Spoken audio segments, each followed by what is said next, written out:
Kita bicara pada bulan ini adalah walking in the light, artinya kita harus berjalan dalam terang.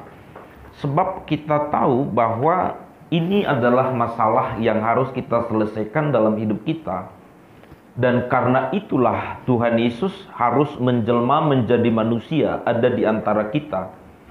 Karena ada sebuah problem, ada sebuah masalah besar di mana manusia hidup dalam kegelapan. Kegelapan ini yang membutakan manusia akan tujuan hidupnya. Kegelapan ini yang membuat manusia tidak mengerti untuk apa dia hidup. Dan kegelapan itu yang membuat manusia merasa nyaman untuk tetap menikmati dosa. Bahkan banyak orang berpikir hal itu adalah sesuatu yang biasa, yang lumrah, yang dimana kita telah dipertontonkan dengan berbagai kemaksiatan ataupun juga kebejatan, bahkan perlakuan-perlakuan yang sangat jelas diperlihatkan kepada kita. Dan yang sangat membahayakan atau yang membuat kita miris adalah orang-orang itu tidak merasa hal itu sesuatu yang keliru, sesuatu yang salah, atau sesuatu yang tidak perlu diselesaikan. Saudara mungkin berpikir, saudaraku yang dikasihi oleh Tuhan, orang-orang itu hanya orang yang jatuh dalam perzinahan, jatuh dalam perjudian, ataupun mungkin jadi pelakor atau selingkuh. Tapi dengar dengan baik, orang yang saya sebut tadi memang adalah orang-orang yang hidup dalam kegelapan. Yang mengerti katakan amin. Tapi tahukah saudara bahwa orang yang sampai hari ini tetap memiliki kepahitan, dendam kesumat, kemunafikan, kepura-purakan, itu kepura-puraan itu adalah sesuatu bentuk kehidupan di mana dia masih hidup dalam kegelapan. Dan hal yang memiriskan hati kita seperti yang saya katakan, berapa banyak orang menganggap hal itu biasa, bukan sesuatu yang perlu dipersoalkan, atau dia menganggap hal itu adalah tidak penting untuk diselesaikan. Bahkan yang paling berbahaya, dia tidak merasa bersalah akan hal ini. Yang pura-pura ngerti katakan amin. Yang ngerti benaran katakan amin. Tapi saudaraku yang dikasihi oleh Tuhan, ini yang harus kita bicarakan hari ini. Bagaimana kita harus berjalan dalam terang. Berjalan dalam terang artinya tidak ada sesuatu yang tidak terbuka di hadapan Tuhan. Tidak ada kepalsuan, tidak ada kemunafikan, tidak ada kepura-puraan, atau tidak ada sesuatu yang kita sembunyikan dalam hidup kita, di mana dikala itu diungkap, atau dikala itu disingkapkan, atau dikala itu dibukakan, maka kita merasa malu, atau kita merasa takut karena akan dihukum. Maka seharusnya saudara, orang yang berjalan dalam terang, hal itu tidak lagi menghantui dirinya. Kalau saya boleh jujur, saya katakan pada kita pada hari ini, ada banyak hal yang kita sembunyikan dalam hidup kita. Dan kalau itu diungkap atau disingkapkan atau diutarakan di depan umum, kita sendiri bisa menjadi malu, bahkan sangat malu. Olehnya saudara, mari kita membuka Alkitab kita bersama-sama. Yohanes pasal yang ketiga, ayat yang ke-17 sampai ayat yang ke-21. Kita baca bersama-sama. 2, 3 ya. Sebab Allah mengutus anaknya ke dalam dunia bukan untuk menghakimi dunia, melainkan untuk menyelamatkannya oleh dia. Barang siapa percaya kepadanya, ia tidak akan dihukum. Barang siapa tidak percaya, ia telah berada di bawah hukuman, sebab ia tidak percaya dalam nama anak tunggal Allah. Ayat 19. Dan inilah hukuman itu, terang telah datang ke dalam dunia, tetapi manusia lebih menyukai kegelapan daripada terang, sebab perbuatan-perbuatan mereka jahat. Sebab barang siapa berbuat jahat, membenci terang, dan tidak datang kepada terang itu, supaya perbuatan-perbuatannya yang jahat itu tidak nampak. Ayat 21. Tetapi barang siapa melakukan yang benar, ia datang kepada terang, supaya menjadi nyata bahwa perbuatan-perbuatannya dilakukan dalam Allah. Yang mengerti katakan amin. Amin. Yang percaya katakan amin. Amin. Nah saudaraku yang dikasihi oleh Tuhan, kita harus memahami seperti yang saya katakan, setelah manusia jatuh di dalam dosa, maka dunia menjadi gelap. Dunia menjadi gelap dalam arti kata, saudara, bukan tidak ada matahari. Tetapi kita jadi memandang hidup bukan lagi dari perspektif Allah. Bukan lagi dari cara pandang Allah. Tapi kita sudah memandang hidup dari cara pandang iblis atau dari cara pandang kita sendiri. Begini Bapak Ibu Saudara. Kenapa dikatakan bahwa kerajaan iblis itu adalah kerajaan kegelapan dan kerajaan Allah itu adalah kerajaan terang? Karena kerajaan terang, kerajaan Allah yang disebut adalah kerajaan terang adalah itu yang menjelaskan kepada kehidupan kita apa arti hidup kita, untuk apa kita dicipta, dan bagaimana kita harus hidup, dan kepada siapa kita harus hidup, dan apa sebenarnya kelanjutan dari hidup kita. Makanya pemahaman itu yang membuat kita memaksimalkan hidup untuk hidup tidak lagi berdasarkan apa yang di luar pemikiran Allah. Tetapi, katakan tetapi, setan saudara ingin mengaburkan ini. Setan ingin saudaraku yang dikasih oleh Tuhan menutup ini, ingin menggelapkan atau menghitamkan. Maka pada kala itu saudaraku yang dikasih oleh Tuhan, apa yang terjadi? Setan mulai memutar atau membawa kita kepada arah yang keliru. Sembari pada kala itu dia berkata, engkau tidak perlu untuk taat dengan tidak memakan itu. Tetapi dengan kamu memakan atau dengan melanggar, maka kamu akan sama seperti Allah. Dalam kalimat lain saudaraku yang dikasih oleh Tuhan, setan ingin memutar atau setan ingin mengelabui, setan ingin merusak tujuan hidup kita. Akhirnya apa yang terjadi? Manusia hidup untuk kenikmatan dirinya sendiri, memuaskan keinginannya, suka-suka hatinya. Orang yang hidup suka-suka hati, memuaskan hawa nafsu, itu adalah orang yang hidup dalam kegelapan. Kenapa hidup dalam kegelapan? Sebab dia tidak ngerti untuk apa dia hidup dan kenapa dia harus hidup. Yang pura-pura ngerti katakan amin. Yang ngerti benaran katakan amin. Yang tersinggung katakan amin. Yang tersinggung katakan amin. Tapi aminnya sedih. Amin. Ini aminnya ngeleceh. Amin gitu lah kira-kira. Bukan kamu maksud saya yang di samping itu, jangan tersinggung.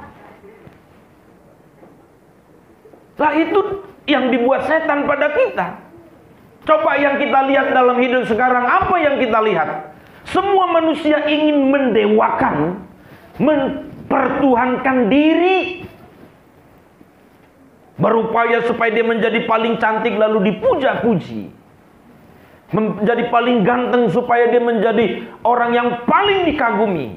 Tidak salah jadi cantik, tidak salah jadi ganteng. Yang salah itu adalah motivasimu itu, keinginanmu itu. Karena keinginanmu itu sudah membawa engkau kepada keangkuhan hidup. Karena ketika engkau merasa paling cantik sesungawe, maka engkau akan meremehkan orang-orang lain yang kamu anggap kurang cantik. Ngerti sampai sini? Memang saudaraku, bukan berarti kita menjadi jelek. Kita mesti cantik bagi yang wanita, ganteng bagi yang pria. Jangan kebalik. Ini dia wanita, pingin jadi laki-laki, dikekar-kekarkan badannya, tapi tetap juga tidak kekar. Ada juga laki-laki pingin jadi perempuan. Waduh, pakai makeup, pakai lipstik dia, tapi kumisnya tumbuh juga. Tapi masalahnya begini. Cuman kan orang menganggap ini nanti berlebihan. Kecantikan kita mestinya memikat orang untuk terpikat pada kerajaan Tuhan. Masa sih Pak, ada-ada aja nih pendeta. Masa kecantikan mikat orang kepada kerajaan Tuhan? Gini. Kecantikanmu tidak membuat engkau angkuh, tidak membuat engkau sombong, tapi rendah hati. Tapi begitu bisa bersahabat dengan banyak orang, maka orang akan berkata, aku baru temukan orang secantik ini. Ngomongnya tidak angkuh, ngomongnya tidak sombong, bersahabat, nggak ada rasa sedikit pun merasa angkuh dalam dirinya. Maka hal ini akan membuat orang terpikat pada kerajaan Tuhan. Maka yang jelek jadi tahu diri, saudaraku. Berkata, ini cantik gini, rendah hati ya, lembut lagi ya, ramai ya. Ya ampun, aku yang jelek ini angkuh, tinggi hati. Sampai berkata, Wih, tahu diri dong gitu sama, malu dia gitu loh. Tapi saudara perhatikan, dengar dengan baik. Kalau saudara cantik, saudara memang benar-benar paling cantik, nggak usah di Sungai Wela, cuman di Jalan 12 saja. Sepanjang Jalan 12 Anda lah paling cantik. Yang jelas, kalau setiap saudara jalan di Jalan 12 itu kodok bunyi semua kok gitu. Artinya mengakui kecantikan saudara. Nah begini.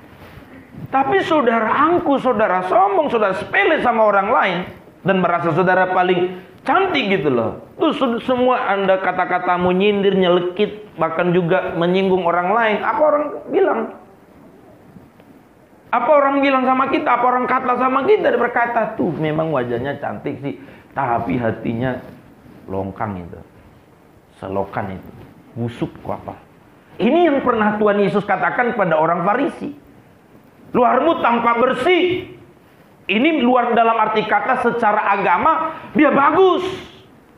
Secara ketaatannya kepada ritual agama sudah sangat bagus. Tapi Yesus berkata, luarmu bersih, dalammu busuk. Kamu seperti kuburan. Kuburan di situ pada kala itu adalah kuburan, di luarnya bersih, dibersihkan sama anak cucunya. Tapi di dalam bangkai mayat, jenazah. Sehingga apa yang terjadi? Orang-orang Farisi dan ahli Taurat tidak membuat orang terpikat kepada Allah. Tapi orang-orang Farisi justru menjadi sandungan dan berkata, ya sih kalau kita lihat dari jubahnya sih ya mantap ya. Kalau kita lihat sih dari jasnya bagus ya. Kita lihat dari dasinya mantap ya. Iya dari kata-katanya ya, puji Tuhan, haleluya. Tapi gini, puji Tuhan, haleluya, selingkuh jalan terus. Puji Tuhan, haleluya. Ya bawa lari suami orang. Puji Tuhan, haleluya. Tapi setiap bulan mesti pergi ke klinik ambil MC padahal nggak sakit. Datang ke dokter. Apa? Cilik-cilik dokter. Jadi kayak mana? Puji Tuhan, sebenarnya sudah lebih mendingan daripada semalam. Dia bilang puji Tuhan. Sudah oke, saya kasih. Sebenarnya aku tahunya kau nggak sakit, tapi lah aku kasih lah. Nah, haleluya, puji Tuhan kau bilang. Berarti saya ngomong ini, bahasanya sih haleluya, puji Tuhan, tapi hatinya halelupa, halisusung. Penyakit kita sama. Saya tidak membuli saudara, saya sedang juga membuli diri saya. Ngerti sampai sini? Dan juga bukan berarti saya ngomong gini supaya saudara maklum dengan saya. Kalau saya besok bersalah, maklumlah pendeta itu kan bilang kita sama dia. Oh tidak. Itu loh, saya ngomong gini supaya saudara maklum besok saya selingkuh bawa suami orang. Ya maklumlah kita kan pendeta juga manusia. Enggak juga loh saudara itu. Yang ngerti katakan amin. Bukan, kita mesti serius. Karena kita dikatakan tadi harus dalam terang. Itulah yang dikaburkan setan pada kita. Maka dianggaplah playboy cap jengkol itu jadi seorang pria yang gagah. Sebabnya laki-laki yang tidak serius dalam terang Tuhan.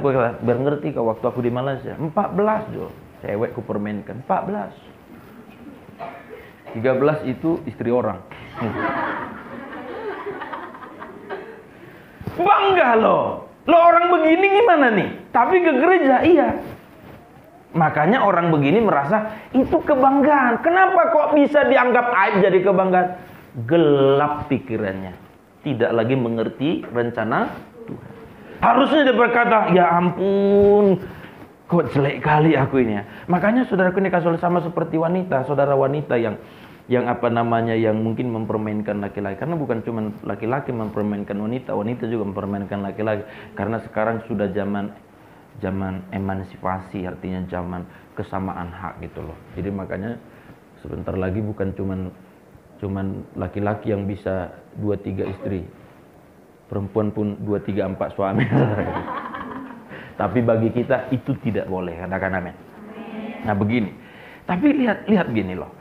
Berapa banyak orang merasa sebuah kebanggaan, biar tahu kau ya, kalau kami dulu di Malaysia, jam 3 pagi kami pulang. Kami teler dulu baru kami pulang. Biar kau tahu deh, itulah kami di Malaysia.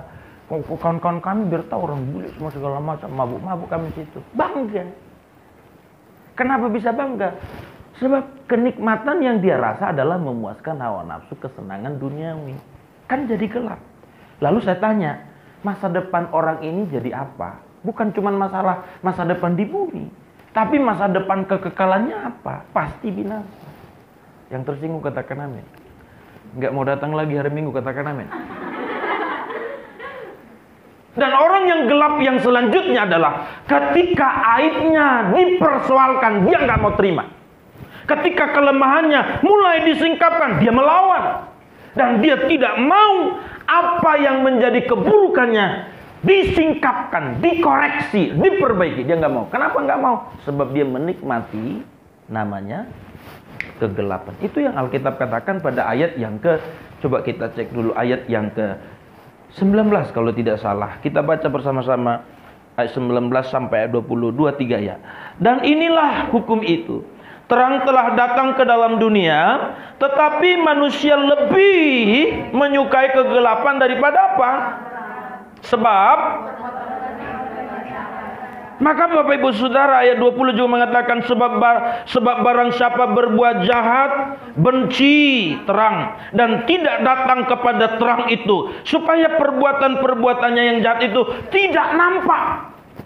Jadi dia tutupi, nggak mau dikoreksi, nggak mau dipersoalkan, nggak mau ditegur, nggak mau diatur, nggak mau dikotbahin, dinasihati yang benar, karena dia masih menyukai apa yang dia anggap itu kenikmatannya, padahal itu adalah perusakan tujuan hidup oleh siasat iblis yang membuat diri kita menjadi tuan, menjadi dewa kita, menjadi Tuhan kita, mempertuhankan diri, maksudnya menyenangkan diri lebih daripada menyenangkan Tuhan. Yang ketiga katakan amin. Saudara, ini adalah orang yang terang Tuhan itu kan menyingkapkan semuanya. Jadi begini, saya percaya kalau kita berada di dalam terang, maka kita tidak mungkin berbuat hal-hal yang aneh atau hal yang mengandung dosa. Yang ngerti katakan amin. Jadi terang itu ada dua pengertiannya. Terang itu sebenarnya terang adalah suatu benda yang memunculkan cahaya yang bisa menyinari sekitarnya. Itu terang pertama. Tapi terang yang kedua dalam pengertian segini. Terang yang kedua adalah artinya ada di mana itu secara transparan, terlihat oleh khalayak ramai, bisa dilihat dari berbagai sisi. Itu terang.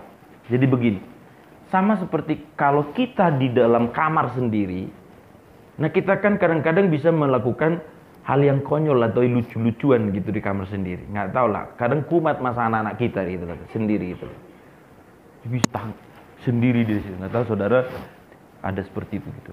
Di depan cermin kan. Coba kalau itu kan hal lucu itu kalau saudara lakukan di depan umum di KLCC sana, saudara kan malu. Atau tiba-tiba gini, kalau di kamar saudara, maaf ya pakaian saudara pun nggak jelas gitu. Ya namanya kamar sendiri kan gitu ya kan, ya, nggak jelas gitu. Tiba-tiba saudaraku yang dikasih oleh Tuhan di kamar saudara berubah jadi tanah lapang, sep gitu. Apa yang terjadi? Anda begitu merasa malu. Itu masih hal yang konyol, yang menurut saya belum disebut dosa. Kan nggak dosa lah ya gitu ya. Contohnya kan kita kadang sifat anak-anak kita bisa muncul. Saya juga bisa bercanda begitu sama bunda gitu. Sifat anak saya muncul, wah dia geram, tapi geramnya didiam dia. Tapi kadang-kadang dia juga yang kumat. Sifat anak-anaknya yang kumat gitu loh gitu. Jadi saya juga jangan dulu. Tapi selagi saya bilang jangan dulu, pasti terus akan dibuatnya jangan dulu. Jangan dulu gitu loh. Sampai saya benar-benar kesal. Setelah kesal, ya baru dia merasa sudah merdeka gitu kira-kira. Nah gini. Tapi coba kalau sifat kekanak-kanakan kami dua tadi tiba-tiba muncul depan saudara, ya kan malu kan gitu kan? Atau tiba-tiba itu direkam lalu diviralkan, itu kan buat kita ya malu gitu loh. Kenapa kita berani buat tindakan konyol? Karena kita merasa tidak ada orang yang melihat. Dalam arti kata, dalam kalimat lain itu gelap dari pemandangan orang, gak terlihat oleh orang lain. Maka kita bisa melakukan tindakan-tindakan konyol begitu. Itu belum dosa, apalagi sudah bersifat Maafkan saya, sama seperti orang berselingkuh. Pergi ke kamar, ke hotel. Karena mereka merasa tidak ada yang tahu. Maka mereka, maaf ya, ini semua orang dewasa, tapi ada anak kecil. Cuma mereka nggak ngerti bahasa Indonesia. Mereka bahasa Mandarin dia tahu. Waktu, ya maaf sekali lagi, saya nggak ada maksud apa-apa. Saya mau menjelaskan bagaimana orang mau menyembunyikan kelemahan.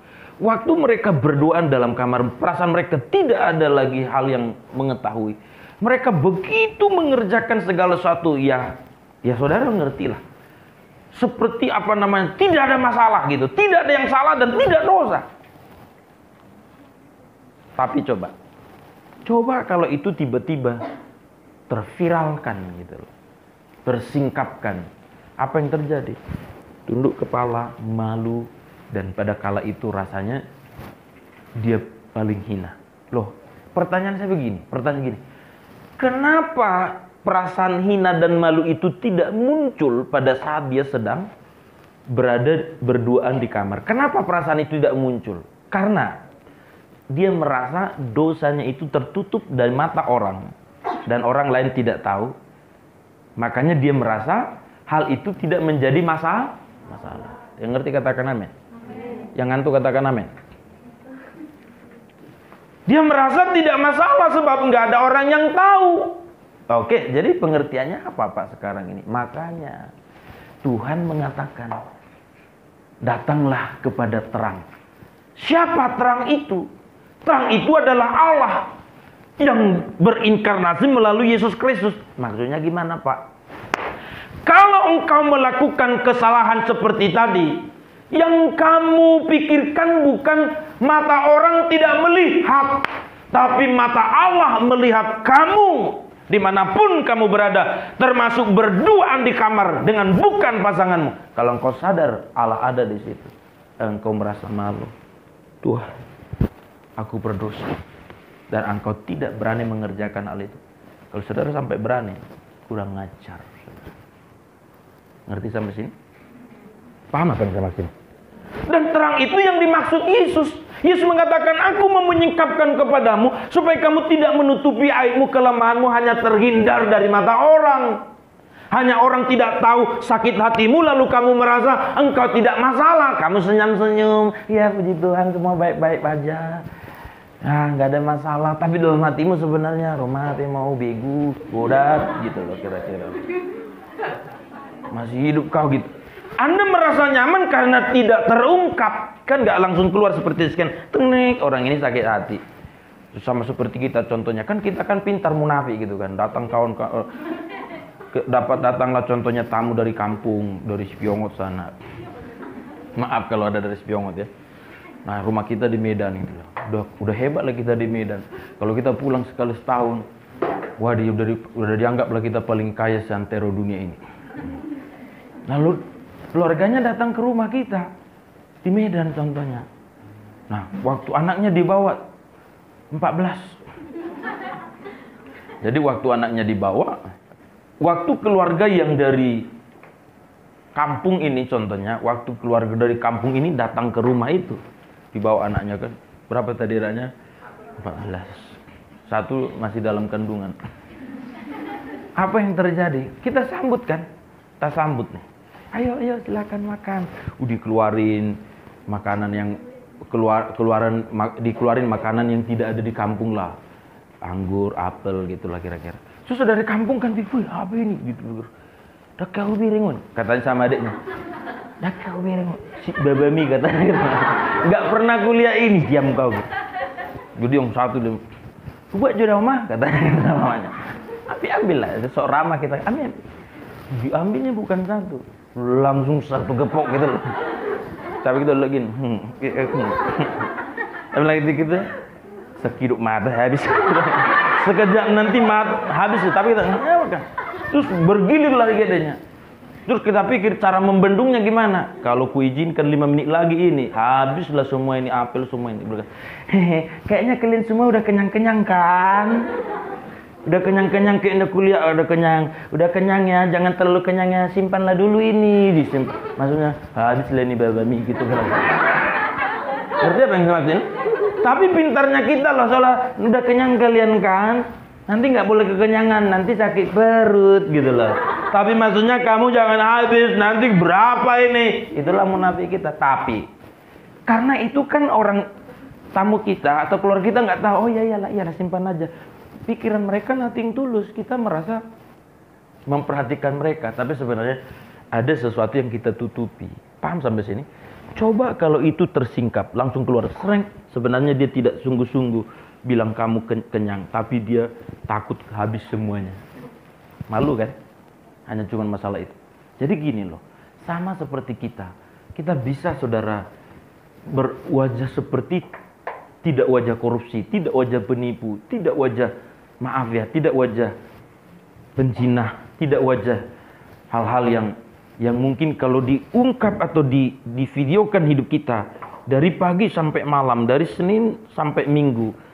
Maka kalau itu divideokan, saudaraku yang dikasihi oleh Tuhan, apa yang terjadi, saudaraku, kita bisa malu setengah mati. Tapi dengar dengan baik. Kenapa kerap kali ketika kita muncul di permukaan orang, di depan orang mas saya, kita seperti bukan orang yang berada di kehidupan yang amburadul itu. Yang ngerti katakan amin. Maka saudara begini maksud saya.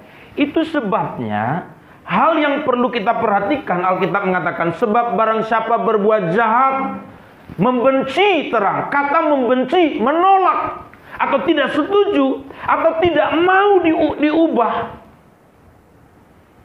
Jadi begini Bapak Ibu, kalau Tuhan sudah bicara di hatimu, bahwa kehidupanmu yang memang orang lain tidak tahu itu, orang lain tidak tahu, tapi kamu tahu, Tuhan mau ubah sekarang, jangan menghindar, jangan menolak, tapi katakan, Tuhan, aku terbuka di hadapanmu. Engkau tahu siapa saya dari pagi sampai malam. Dan seluruh hidupku engkau tahu, pikiranku, perasaan dan hatiku. Dan aku mengakui ini jangan jujur di hadapanmu. Mulai hari ini, aku mau menerima terang. Ubahlah hatiku supaya aku tidak nyaman dengan kelemahanku. Tapi aku harus keluar dari kelemahanku. Walaupun mungkin orang lain tidak tahu siapa saya sebenarnya. Itu yang disebut kita datang kepada terang Kristus. Katakan amin. Makanya saudara, ini yang penting kita perhatikan dalam kehidupan kita. Coba ayat yang ke-19 tadi dikatakan. Ayat yang ke-19 itu memberitahukan kepada kita, saudara-saudaraku, bagaimana ayat 19. Dan inilah hukuman itu, terang telah datang ke dalam dunia, tetapi manusia lebih menyukai kegelapan daripada terang, sebab perbuatan-perbuatan mereka adalah jahat. Kenapa jadi hukuman, Pak? Begini, sebelum Tuhan Yesus datang, ini penting diperhatikan, sebelum Tuhan Yesus datang, tidak ada yang bisa dijadikan menjadi teladan sempurna. Dalam kata lain begini, kalaupun manusia salah, itu sudah dianggap lumrah, katakan lumrah. Kenapa lumrah, Pak? Sebab semua orang sudah salah dan berdosa, kata kitab Roma. Tangkap sampai sini? Saya kasih contoh begini. Contohkanlah kita semua satu kelas. Nah sekarang kita belajar matematika. Matematika gitu.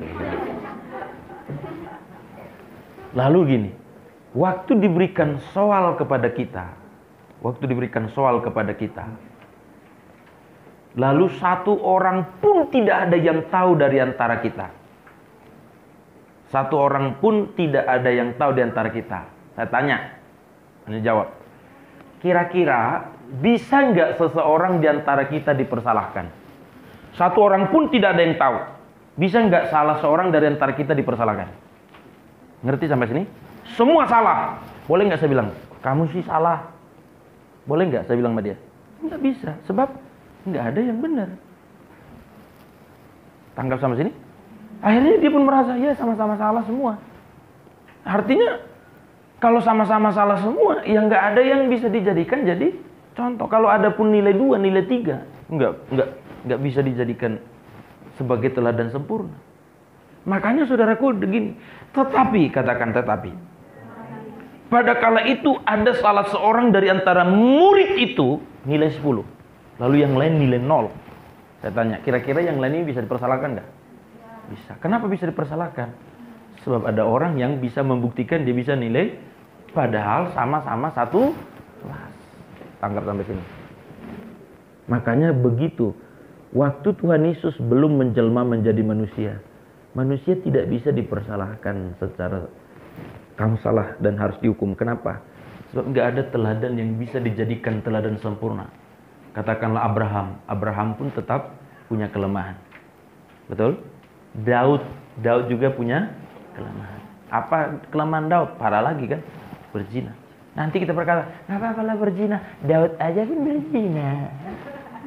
Tuh, kita jadikan gitu kan? Ada Abraham lagi. Abraham, oh, nggak apa-apa lah kita ambil gundik kita. Abraham aja bapak orang percaya ngambil gundiknya jadi istrinya. Istri dua nggak apa-apa. Lah gitu. Maka saudaraku dikasih oleh Tuhan, orang jadi nggak jelas kan? Sehingga nyanyilah orang nanti. Setan apa yang merasukimu? Begini. Maka ketika Yesus yang adalah terang itu belum menjelma, ya memang semua buta. Nggak ngerti yang mana sih sebenarnya yang mau diikuti. Tetapi, katakan tetapi. Yesus datang menjadi terang, mengenakan tubuh seperti kita. Seperti saya katakan, satu kelas. Yang datang tadi bukan dosen loh. Dia tetap murid. Satu kelas. Ya kalau yang nilai 10 tadi dosen S3 ya jelas dong. Ya dia S3, kita S-teler. Kita masih SMA ditandingkan dengan yang S3, ya nggak jelas. Mesti sama-sama kelas 3 SMA.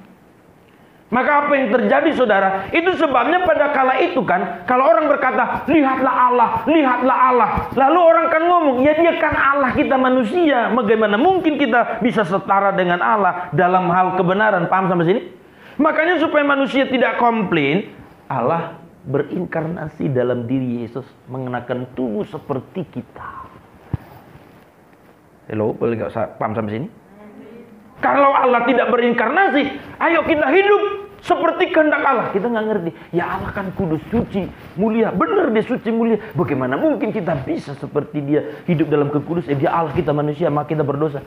Maka itu jadi bisa alasan manusia. Sekarang kan terang Allah dalam diri Yesus, mengenakan tubuh seperti tubuh kita. Ada di antara kita dan digoda setiap saat. Seperti saudara digoda, demikian Yesus digoda. Dibenci, diludahi, dihina. Tapi dalam bentuk kemanusiaannya, mengenakan tubuh seperti kita, supaya kita jangan komplain. Yang ngerti katakan amin. Supaya saudara yang berkata, mana mungkin kita bisa sempurna, kita kan manusia berdosa. Kamu menyangkali Kristus. Ya kan Kristus tidak berdosa dari sejak awal sampai akhir. Benar. Makanya Yesus menghapus dosa kita, dibersihkan dosa kita. Katakan amin. Jadi waktu kita dibersihkan dengan darahnya, apa yang terjadi? Itu sebagai bukti bagi kita bahwa kita tidak boleh berkata, nggak mungkin kita bisa benar, nggak mungkin kita bisa kudus, nggak mungkin bisa kita suci. Sebenarnya bukan tidak mungkin, engkau tidak mau. Lalu yang kedua, engkau menyangkali keberadaan Yesus sebagai manusia. Dan dia juga adalah Allah. Kita kan punya pemahaman, Yesus itu adalah manusia 100% dan Allah 100%. Kenapa disebut dia manusia 100%? Mengenakan daging seperti dagingmu dan dagingku.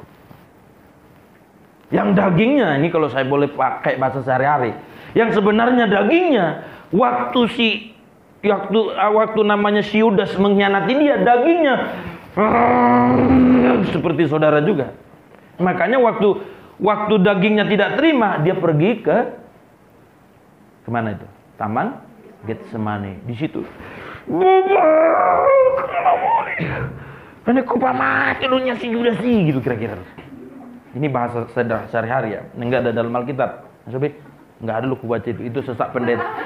Loh, ini saya menggambarkan kondisi, kan enggak mungkin semua dijelaskan di situ. Makanya kita berkata kalau semua dituliskan tentang Kristus, seluruh daun-daun enggak cukup.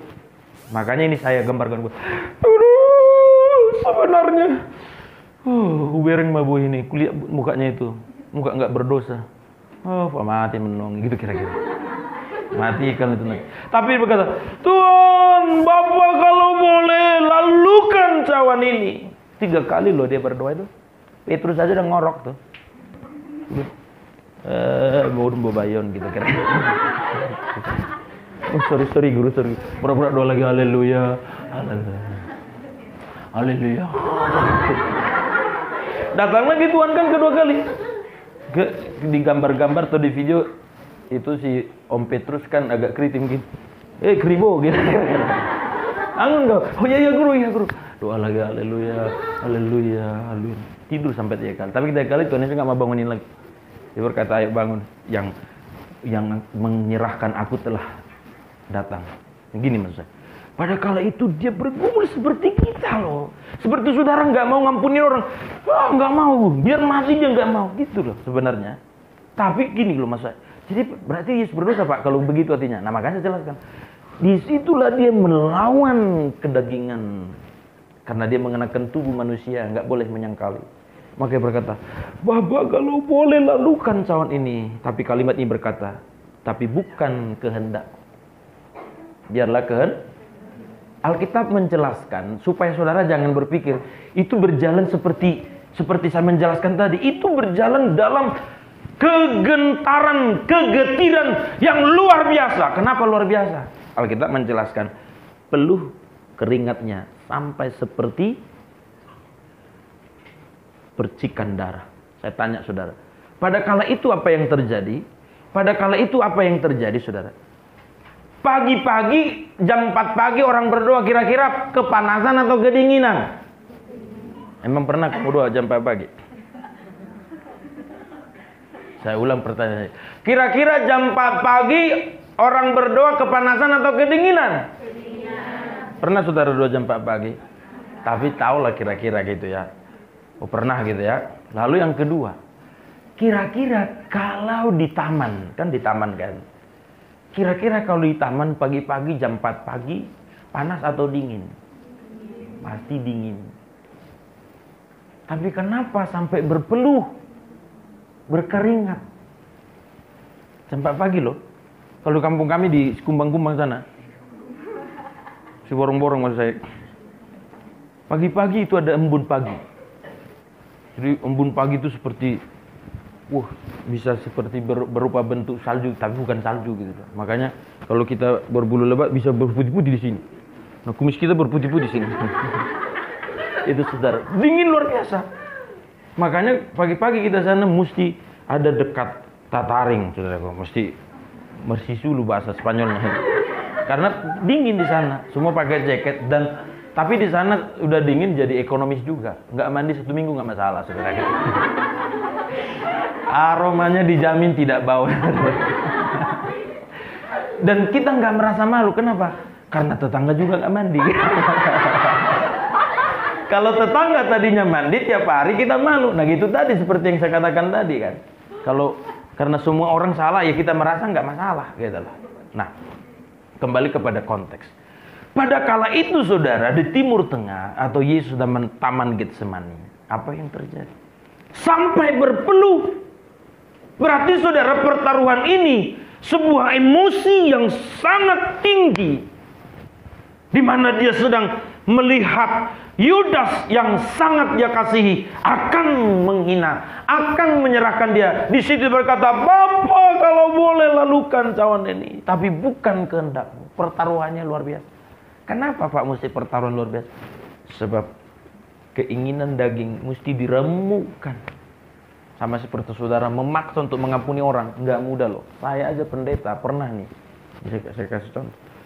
Saya tersinggung, terganggu dengan seorang pelayan. Satu pelayan pula dengan saya kan. Nggak mungkin saya kasih surat pemecatan. Gitu loh.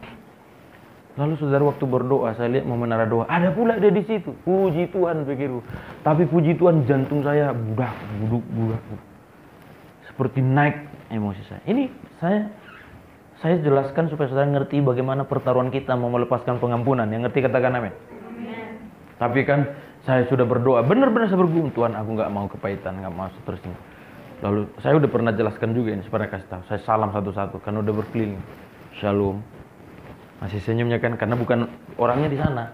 Nah dari sini saya salam dulu. Latihan dari sini gitu. Kalau dia langsung nanti pingsan juga gitu kan. Shalom. Shalom. Tapi sudah mereka shalom. Pas giliran dia, saudara, ini benar. Saya gemetar, saudara. Gemetar bukan takut, gemetar melawan emosi saya. Dalam satu sisi saya mau menyimpan tangan saya untuk tidak menyalam, tapi sisi lain kau harus melakukan. Saya berpaksa, salam bro gitu. Dia juga berkata, salam bro. Itu syukur masih diterima loh. Kalau nggak diterima, susako katanya gitu loh. Sana kau gitu. Waduh, naik lagi tuh. Itu bisa sampai rambut kita tiba-tiba gosong, saudaraku. Nah, begini maksudnya. Makanya gini. Itu sebabnya saya mulai mikir, benar lah ya. Jadi saudara jangan pernah berpikir, ya kan Tuhan Yesus kan Allah. Ya benar Allah. Makanya nggak mungkin lah bisa. Kita kan manusia. Itu sebabnya supaya saudara tidak dikelabui oleh setan. Seolah-olah kita tidak boleh hidup suci, hidup kudus. Makanya Yesus harus datang menjadi terang. Apa itu terang? Memberitahukan, menjelaskan. Memberikan pengertian kepadamu, hei manusia, mestinya beginilah hidup yang kau hidupi. Tangkap sampai sini saudaraku. Jadi makanya kekristenan kita mesti berjalan kepada terang. Terang yang dimaksud itu ada beberapa pengertian. Yang pertama, artinya kita mesti berjalan dalam kekudusan, kesucian setiap hari. Tidak boleh berhenti. Dan itu sebuah proses. Anda nggak boleh datang ke gereja, terus nyanyi gitu loh. Nyanyinya tadi apa? Dengarkanlah suara Nabi memanggil semua umatnya, sampai kawan-kawannya pun menyingkir begini. Dari seluruh penjuru ada yang angkat tangan. Udah kawannya yang samping kecil sampai yang di samping gini. Saya yakin yang paling bahaya itu bukan soal dia tidak punya tempat, aromanya itu gitu. Bukan cuman soal itu. Kalau cuman itu, siapapun bisa. Tapi masalahnya adalah, adakah engkau datang kepada terang ketika engkau melihat, ya Tuhan umurku 22 tahun, kepahitan 10 tahun. Ya mau dibawa kemana hidup ini? Ya Tuhan, gaya pacaranku amburadul, memang nggak tahu, siapa-siapa nggak tahu. Ya Tuhan, otakku kotor najis, memang orang nggak tahu. Karena kenapa kok bisa tahu? Kamu datang pada terang, tapi kalau kamu membelakangi terang, memang sama sekali kamu tidak mau berubah. Dan kamu tidak menganggap itu sesuatu yang perlu diselesaikan. Itu sebabnya pacaran dalam kebejatan, jalan terus, tapi ibadah datang juga. Saudara memang mesti datang ibadah, tapi datang untuk melepaskan tabiat itu, katakan amin. Mungkin nggak perlu putus, tetap pacaran, tapi yang diputuskan adalah model pacaran yang jelek itu. Makanya kalau saudara punya pacar, bawa sini, biar kita khotbahin dia, paling tidak berubah sedikit, saudara. Kalau berkata, unang matusita minggu, janganlah ke situ kita gereja. Kenapa? Saya rapi depan ditami, gitu kan. Seram kali pendetamu katanya. Lu apa urusan seram atau tidak? Tapi saudaraku yang dikasih oleh Tuhan, mungkin kalau dia satu iman denganmu, tidak perlu diputuskan. Tapi yang kau putuskan adalah segala tindak tanduk atau kelakuan-kelakuan yang sudah menyimpang selama ini. Maafkan saya, saudara boleh saja seperti tidak ada masalah datang ke gereja pacaran. Puji Tuhan deh. Haleluya. Gak ada masalah. Mungkin di mata orang. Tapi setelah pulang dari gereja, kalian lupa. Saya mengasihimu dan saya tidak mencoba membulimu. Dan kalau mungkin kau juga berada dalam keadaan itu. Dan saya juga bukan memaklumimu. Tapi saya beritahu padamu. Datang pada terang. Supaya anak-anakmu pun nanti diberkati Tuhan. Makanya pertanyaan saya gini. Kalau maaf ya. Saudara mungkin berpacaran keliru ya. Maaf ini, sekali lagi maaf. Berpacaran keliru dan tidak tahu siapa-siapa. Saya tanya, kalau anakmu melakukan seperti yang kau lakukan itu, apa yang kau rasakan? Nanti kau akan punya anak. Paham sampai sini? Kalau anakmu bertindak seperti yang kau lakukan ini kepada orang tuamu, apa yang kau rasakan? Aku banyak sama orang tuaku, Pak. Orang tuaku senang sama saya. Ya makanya anakmu pun nanti kan melakukan begitu. Berarti kau bahagia seperti bahagianya orang tuamu sekarang, katakan amin. Tapi kalau kamu nyusahin terus, di telepon nggak mau angkat, di SMS nggak mau jawab, di WhatsApp video call juga nggak mau. Tapi giliran ada masalah, telepon keluarga maki-maki. Peliknya juga luar biasa, nggak mau ngirim uang. Bijaklah, kumpul, kembangkan cara berusaha berbisnis. Tetapi, katakan tetapi, kamu mesti berjanji kepada dirimu, apa yang kau punya nanti mesti memberkati semua orang, teristimewa keluargamu.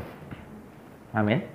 Saat papa mamamu tidak bisa lagi bekerja, tidak bisa lagi bekerja, kau harus memikul tanggung jawab itu.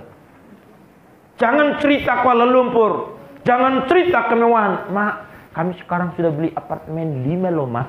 Tapi mamamu sakit TBC pun gak kau kasih obat. Paham sampai sini? Makanya saudaraku ini kasih oleh Tuhan yang saya masuk di situ. Ketika mereka tidak berdaya suatu saat, engkau dong yang harus pikul beban itu. Membeli susu, makan dan semua, tanggung jawab. Ya kan, gimana Pak kalau kita tidak ada uang kita? Makanya dari sekarang saya ajari saudara, mumpung masih muda, masih energik, jangan buang-buang waktu, jangan buang-buang uang. Pakai seluruh potensi pikiranmu, mengerjakan, mempersiapkan masa depanmu. Termasuk anak-anakmu kelak. Saya berharap anak-anakmu tidak boleh lagi anak-anakmu nanti tidak kuliah gara-gara tidak ada uangmu. Sok kali nih pendeta, bukan sok kali. Saya mau ngajari saudara. Saudara persiapkan dari sekarang, katakan amin. Makanya itu tas jangan terlalu mahal. Tasmu sampai 1.500 ringgit. Udah gitu dalamnya cuma tisu.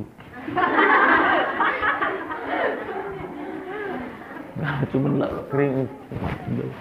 Baru siling lah 1-2. Balik dari kembalian dari shopping. Kita mesti, makanya begini sekali lagi saudara. Kita berada di dalam terang itu, dalam arti kata seperti saya katakan, bagaimana kita mengerti tujuan hidup kita. Teman-temanku laki-laki, kalau kerjamu cuman sekedar mabuk-mabukan, main judi atau main perempuan, ingatlah, engkau tidak akan pernah jadi orang yang sukses. Jadi sebabnya, kalau mungkin ada orang pernah menyindir berkata, wah, kau terus merokok aja kau. Coba kalau seandainya uang rokokmu kamu simpan, udah bisa beli hotel atau bangun hotel. Lalu ditanya, kau merokok enggak? Enggak. Kau udah punya hotel? Belum. Sama aja lah gitu. Makanya, kalau saudara yang laki-laki ini, Anda mesti berprinsip dalam diri. Aku tidak akan mengulangi sebuah sejarah yang mungkin tidak dipersiapkan oleh papa mamaku dulu. Mereka mungkin tidak bersalah, tapi mereka tidak persiapan. Aku tidak mengulangi. Aku harus membangun sebuah komitmen yang baru. Hidupku, istri, anak-anakku kelak harus menjadi istri, anak-anak yang bisa menggapai apa yang Tuhan kehendaki dalam dirinya. Katakan amin. Saya pernah miris juga melihat kakak saya.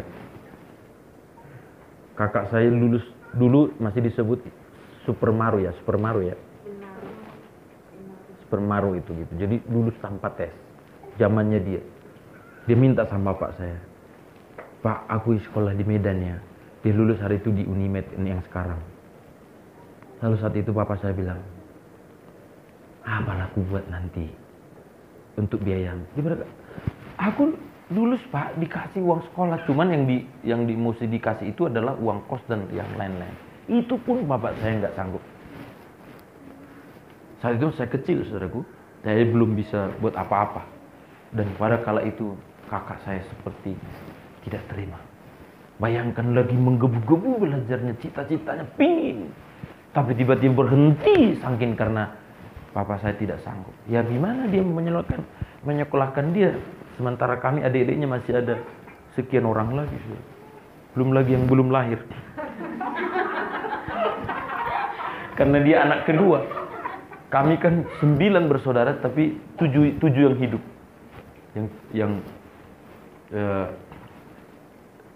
Yang lain sudah meninggal gitu. Nah, kan dipikirkan. Nah, apa yang terjadi pada saat itu ada sebuah kekecewaan, dia merantau dan lain sebagainya. Dan begitu hidupnya seperti tidak bisa melanjutkan cita-citanya. Saya tidak menyalahkan bapak saya. Tapi sebenarnya walaupun sebenarnya itu bentuk ketidak persiapan dia dari awal. Paham sampai sini ya? Mestinya gini, sekali lagi bukan berarti jadi tidak menghormati. Tapi yang saya maksud kita jangan mengulangi. Kalau kita berani, maaf ya, kalau kita berani melahirkan satu anak, kita juga harus sudah siap untuk menanggung itu. Sampai dia mencapai apa yang dia mau. Maksudnya apa yang Tuhan mau, yang Tuhan taruh di hati kita. Katakan amin. Katakan amin. Sekali lagi saya mencoba menyindir, menghina siapa. Tidak, saya mau mengajar saudara, mumpung saudara masih muda-muda. Nah begini, makanya saudaraku, hal itu yang perlu kita pikirkan. Disitulah kita boleh melihat bagaimana kita bisa berdampak, bagaimana kita menjadi terang. Makanya orang yang tidak hidup dalam terang, dia nggak ngerti ini. Ada uang, suka-suka hati belanjakan sono sini, bermewah-mewah, buat itu segala macam. Atau banyak orang juga ada uang, dia ikat. Jadi kikirnya luar biasa, itu dirinya pun nggak bisa. Bahkan sama siapapun itu juga. Dua-duanya juga nggak betul. Saudara tidak boleh kikir, katakan amin. Tapi saudara juga tidak boleh boros. Saudara harus mengelola sesuai dengan proporsi, sesuai dengan kebutuhan. Tangkap sampai sini? Makanya saudara, saya tidak tahu siapa kita dalam kehidupan kita sehari-hari. Dan saudara juga tidak tahu siapa saya dalam kehidupan sehari-hari. Tetapi masalahnya, kita jangan sampai mempersoalkan apakah orang tahu atau tidak.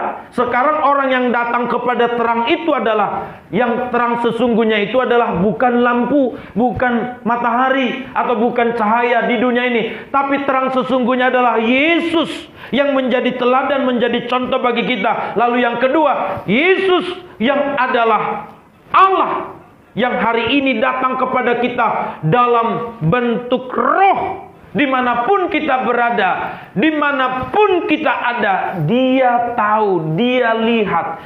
Tidak ada yang tersembunyi di hadapannya. Maka dengar dengan baik. Maka dengar dengan baik.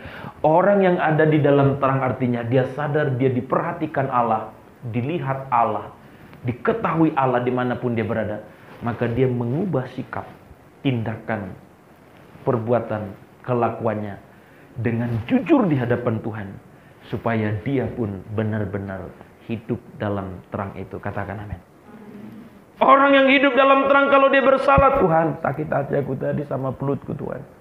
Memang orang lain gak tahu, pelutku pun gak tahu, tapi aku sakit hati Tuhan. Tuhan tahu. Maka Tuhan berkata, aku ngerti dan aku tahu. Ini yang aku mau. Aku berikan kekuatan kepadamu. Bergumul dan berdoa. Paham sampai sini? Mungkin orang Tuhan, aku jatuh tadi sama pacarku Tuhan. Sebenarnya aku udah berusaha Tuhan, tapi aku jatuh lagi Tuhan. Lalu kamu bergumul, Tuhan tahu, aku tahu.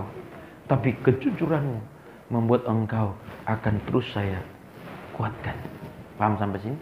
Makanya katakan berjalan, itu artinya melangkah makin dekat.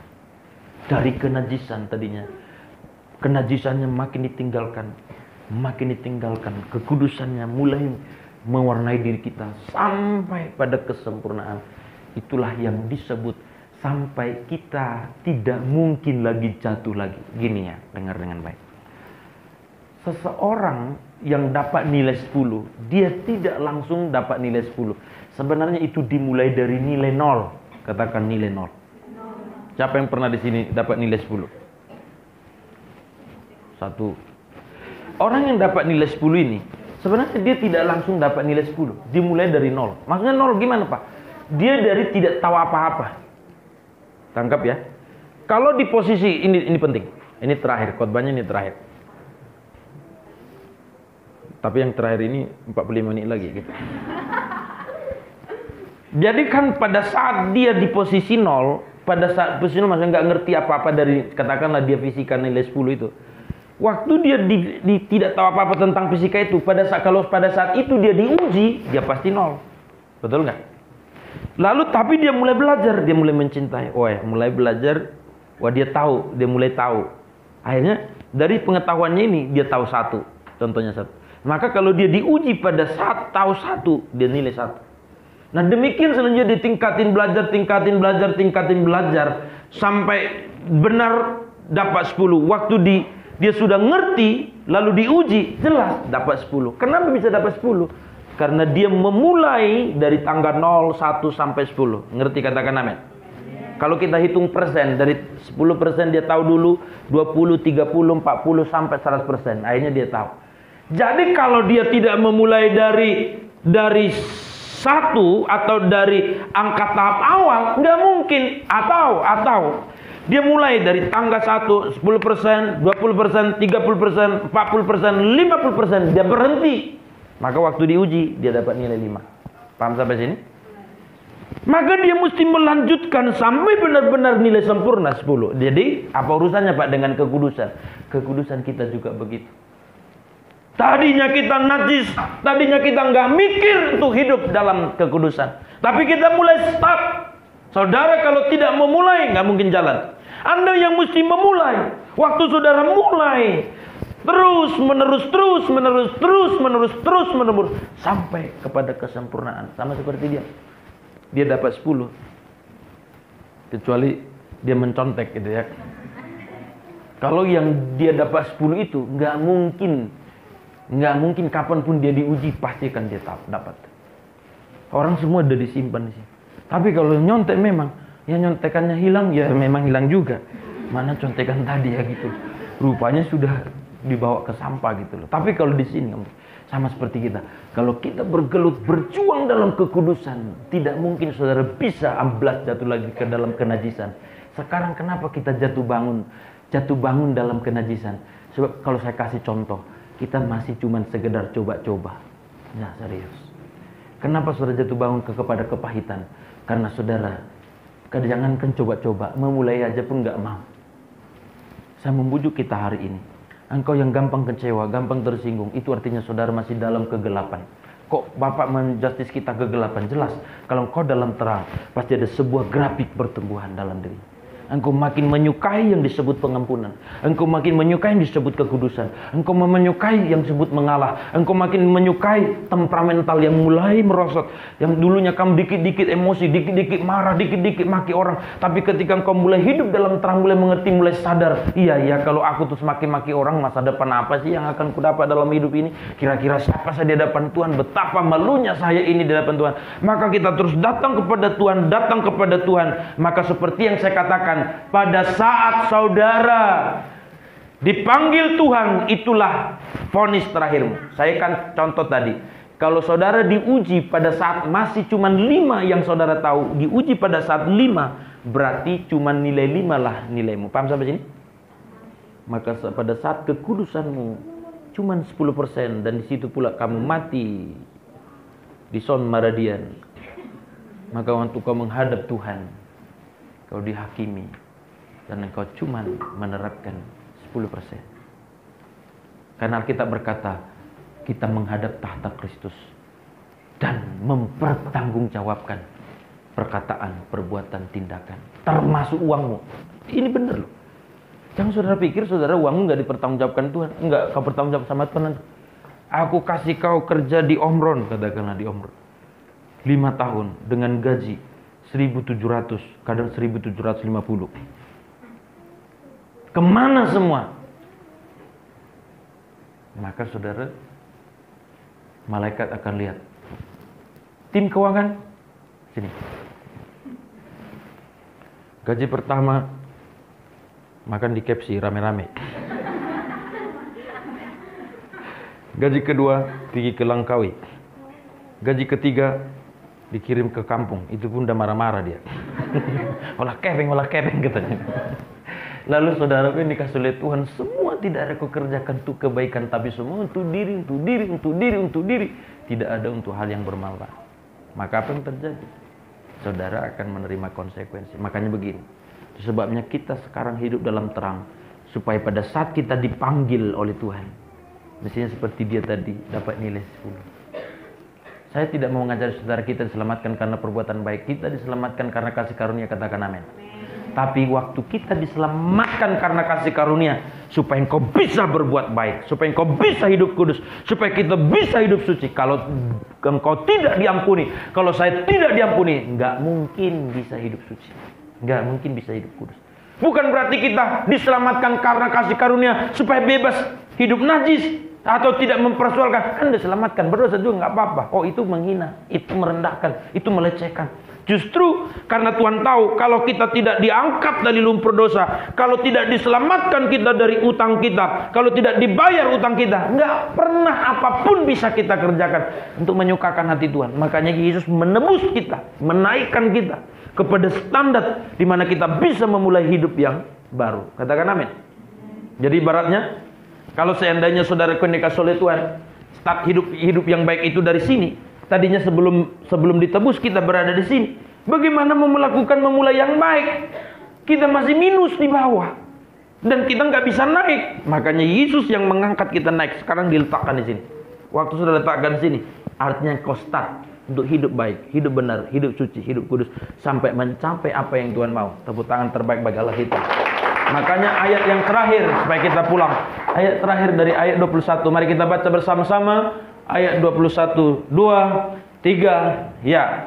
Tetapi barang siapa melakukan yang benar, ia datang kepada terang, supaya menjadi nyata bahwa perbuatan-perbuatannya dilakukan dalam.